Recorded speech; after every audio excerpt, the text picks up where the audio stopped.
So the idea of this exercise is that you go inside just for a moment. And I'm going to read something to you while you do that, and I hope you'll take something from it. It's kind of an invitation, and it's a piece that I go back to again and again myself, and came to me while I was sitting here as a piece that I might share with you. So it goes like this.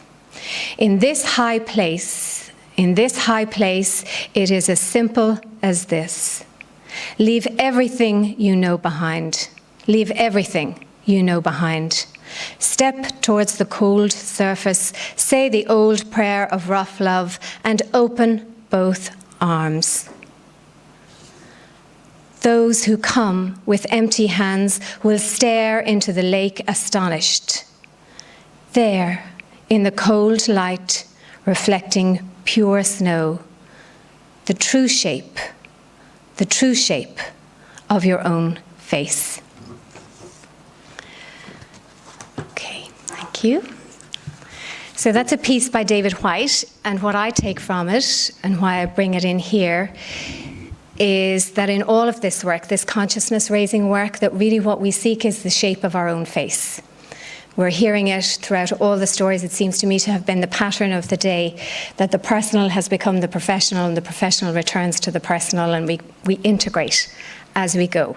And as an integrative psychotherapist, that's really what I'm about, integrating the personal with the professional, and all of our roles and all of our human experiences with our feelings and with our bodily emotions, and kind of bringing it together in a way that makes sense to us and that we can share with other people.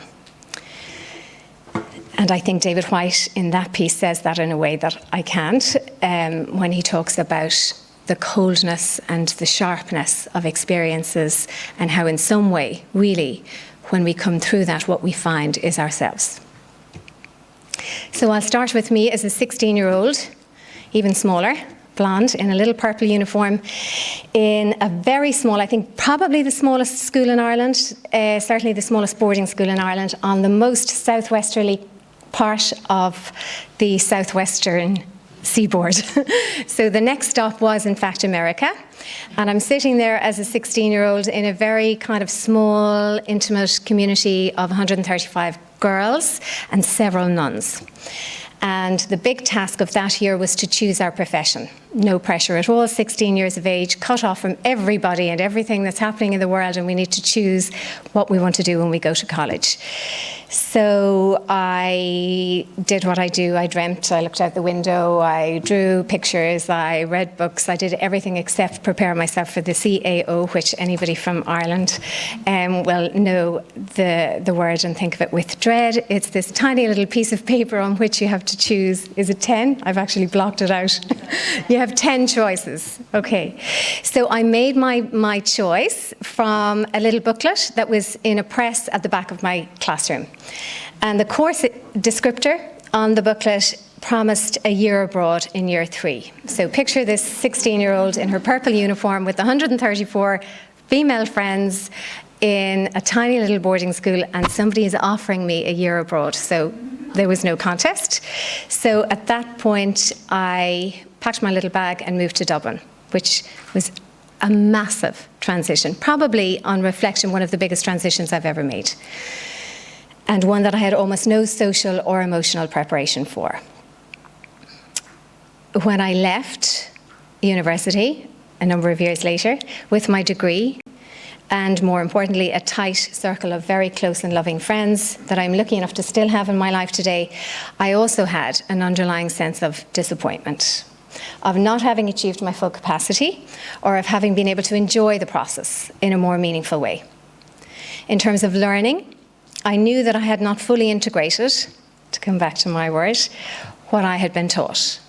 And I had a real sense that I had missed out on experiences that my more self-generating and more self-aware and more worldly-wise peers had been able to enjoy.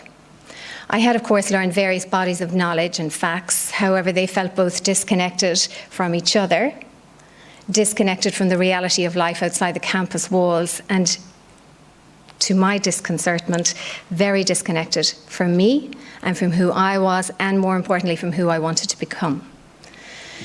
I was aware that for all the social escapades and boundary pushing that I had condensed into my time at college, there were important parts of me that had never even been touched by the experience. I was, in fact, in so many ways, far less sure of my capacities upon leaving than I had been when I entered. My foundations were not as robust as I needed them to be, and I felt decidedly ill-equipped for the next stage of my career. And as often happens, of course, the source of my frustration became the driver for the next stage of my life. And to another poet, the Sufi poet Rumi encourages us to seek the wisdom that will untie your knot, to seek the path that demands your whole being. So before I even knew the language of wholeness, I was being drawn into a field that would offer me the wisdom I would need to untie my own knot, that would call upon my whole being. I was given the opportunity, as luck would have it, as a 24-year-old, to begin designing university programs extramurally for groups of adult learners for a large Irish university. This was my first job. And it was to be a roller coaster of a ride. Over the next few years, the women learners who may have lacked academic qualifications outranked me and outflanked me in every other way. I was struck by their ease in expressing their own freedoms, expressing their own feelings, rather, and their respect for the feelings of each other. This felt completely new to me. It was nothing my tiny little middle-class life had ever imagined possible. Their insights and their worldly wisdom and the compassion that this enabled them to offer each other, their resilience in the face of huge disappointments and adversity, which was not extinguished. In fact, it had burgeoned into an enormous desire to advance themselves so that they could show their children, their daughters and their sons what the world could offer them. What struck me most forcibly about working with those women and stayed with me was their willingness to be vulnerable. So this was the thing. I had never encountered this.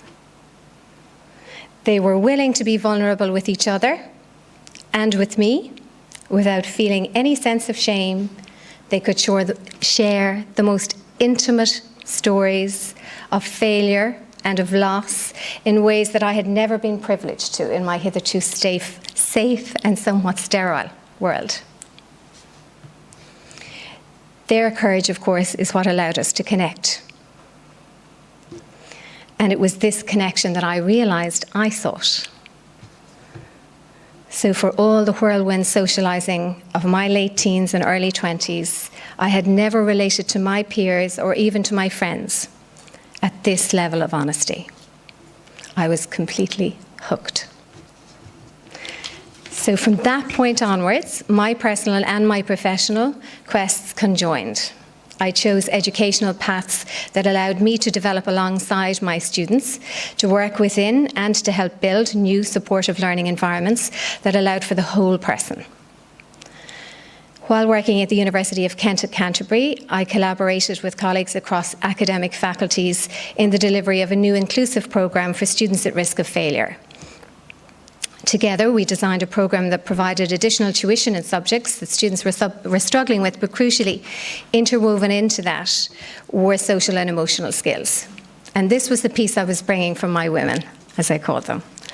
And they were the women who were contacting me and saying, we hope you're not going to get a posh accent now you're in England working with the students. Don't forget us and don't forget what you learned when you worked with us. And there was no danger of ever forgetting these women. And so with them in mind, we designed team building sessions, creative lateral thinking workshops, problem solving skills, and one-to-one supportive sessions with student advisors. Needless to say, students thrived. And not just students, but us, the academics, thrived. Everybody began to enjoy working in this more collegial way, in this more collaborative way, in this way that took us outside of our kind of academic boxes and put us back in touch with what learning is all about. While still at UKC then, I applied for a position within the Law Society of Ireland just before, as I told Marlene on the phone, just before my husband and I were due to pack up our rucksacks and go travelling around Australia. And I was thinking of it in my mind as a kind of an interim job, just a job that would get us back to Dublin because my husband was moving back here to a law firm. And I just thought, this is just a small job. It'll keep me going until I find a big job. And I'm still there. And that was 12 years ago. So the role was advertised at the time as a student welfare executive, and I said to my husband, I can't apply for a job that I hate the title of. And he said, of course you can change it later. So it did hold enough promise to catch my attention, and I set about integrating my learning from my work with college students at UKC and earlier work I'd completed with socioeconomically disadvantaged students, as they were called in Trinity, and indeed the women of my earlier outreach courses.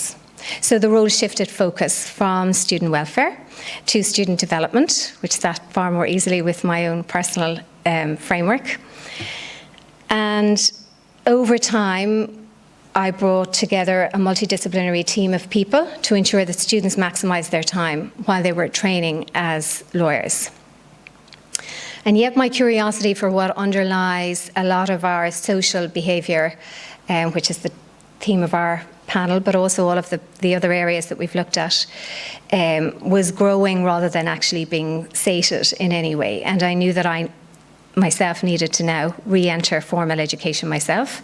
And so I began a 6-year training as an integrative psychotherapist, 3 years in Dublin, followed by 3 years in London, which again felt a bit like moving from my little boarding school into Dublin. It was going from Dublin, where it's a very, for those of us in the field, it's a small pond. And I was let swim in this huge ocean. It was a joy, actually, to train in London. And it allowed me to deepen my own personal work. It allowed me to kind of map my own story in with my professional work in the freedom of not knowing anybody, which is a rarity. Again, for those of us who work in Dublin, you'll recognise the beauty of that process. And so I remained within the Law Society and introduced a new pillar of legal education, which I think is going to be my legacy. I mean, I will eventually need to move, I think. I say this every year to myself, but anyway, this feels like this might be my parting shot, I don't know. But there have been 2 pillars traditionally in Irish professional legal education. One is legal skills and the other is legal subjects. And we've introduced a third, which is emotional literacy. And this is, it's very exciting work. Yeah. So, what can I say about that? It is just, it's back to the roller coaster. I'm flying by the seat of my pants. I am just barely accredited myself as a psychotherapist, and I find myself managing a student counselling service and rolling out this new programme. And yet I've never probably ever felt such a sense of integration, such a sense of everything coming together, and of being able now, for the first time, to properly join my students in their learning and know why and what we're doing. So why this particular aspect of their development at this time in the legal profession, you may or may not know, we've had a boom and a bust in Ireland, and the legal profession was one of the professions most affected. So architects first and lawyers second, I believe, in terms of the numbers of people who had very high qualifications and were suddenly redundant. Overnight, firms, literally young lawyers turned up to work and were told, go home, we don't have anything for you. People were fired by email. There was a huge amount of tension, fear, animosity, disappointment. And I suppose it was the first time in Ireland, although we have had recessions in the past, it was the first time that the professional classes were affected. And that was a really big shock to how we did business and how we trained our lawyers. And this is one of the responses. We now recognise that we are providing a professional qualification, but more importantly, we're educating people for the future. We're educating them for all kinds of aspects of professional life, and more importantly, to become resilient human beings that are not afraid of being vulnerable. And so the impetus behind the work is very real and very concrete. So what do we do? What do we teach them? So the module is called, I think this is kind of cool actually, because I play with words. The module is called Shrink Me, Psychology of a Lawyer.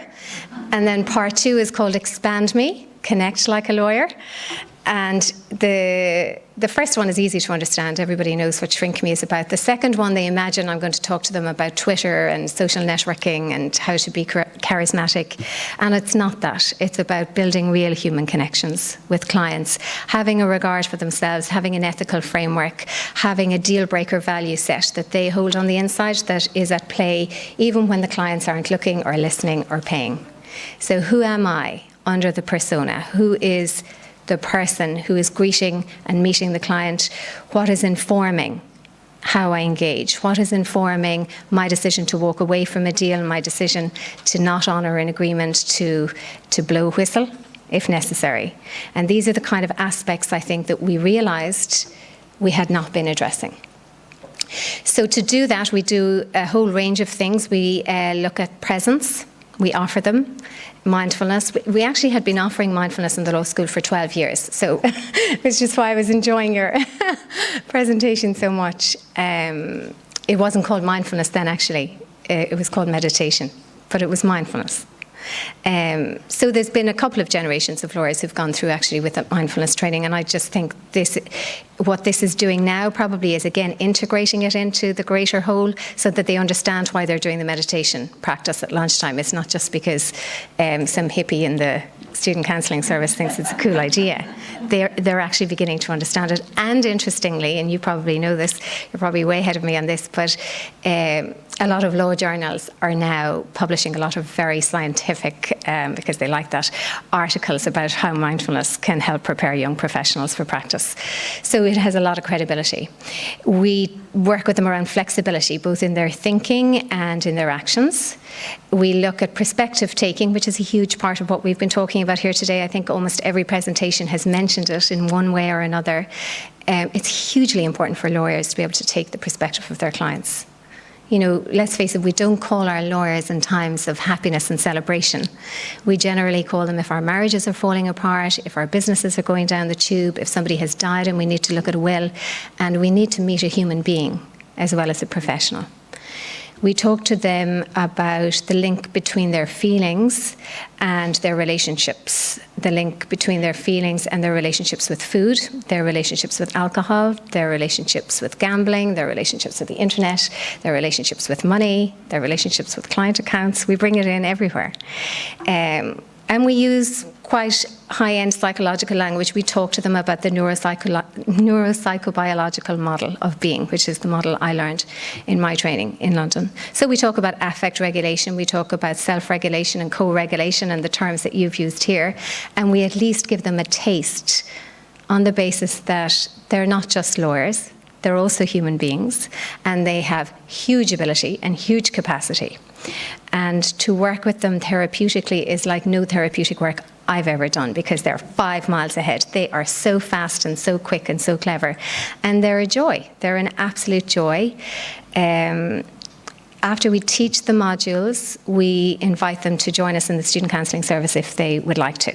So they have 7 free hours therapy in the first part of their training and 5 in the second part of their training, with the option, obviously, of going to private therapy in between or after, and many of them do. And the core message, which is where the paradigm shift is most evident for me, the core message that we give them is the core message that I give my children, that it sounds like all of us are giving all of our children and all of the generations that we're involved and privileged enough to be working with, is that to be vulnerable is actually to be beautiful, that it is how we connect with each other, that it is only when we're prepared to stand on a box and speak to a script that you've never done in your life, that you stopped writing at 8 a.m. this morning while you shoveled Weetabix into your youngest child, is actually okay. It is okay. And if you screw it up, that too is okay.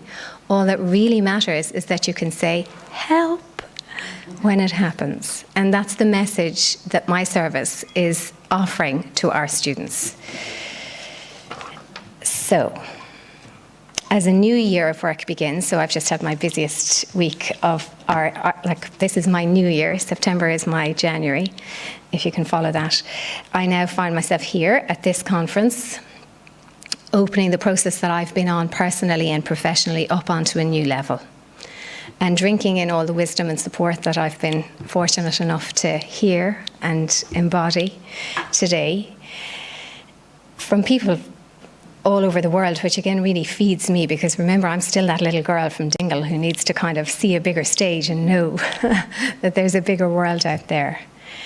And it is immensely supportive to know that I'm not on my own in the work, and that I'm not on my own in my curiosity, and that my students are not on their own, that they will encounter people at all levels of their lives who have a commitment to ensuring their well-being. And I couldn't feel more fortunate or more excited. And so I'm going to close on a tiny poem, if you have a moment. And again, if you'd like to, so that you can go back to yourself and not be with me, please feel free to close your eyes. This again is David Whyte. Okay. Above the mountains, the geese turn into the light again, painting their black silhouettes on an open sky. Sometimes everything has to be inscribed across the heavens, so you can find the one line already written inside you. Sometimes it takes a great sky to find that small, bright, indescribable wedge of freedom in your own heart. Sometimes, with the bones of the black sticks left when the fire has gone out, someone has written something new in the ashes of your life. You are not leaving. You are not leaving. You are not leaving. Even as the light fades quickly now, you are arriving. Thank you.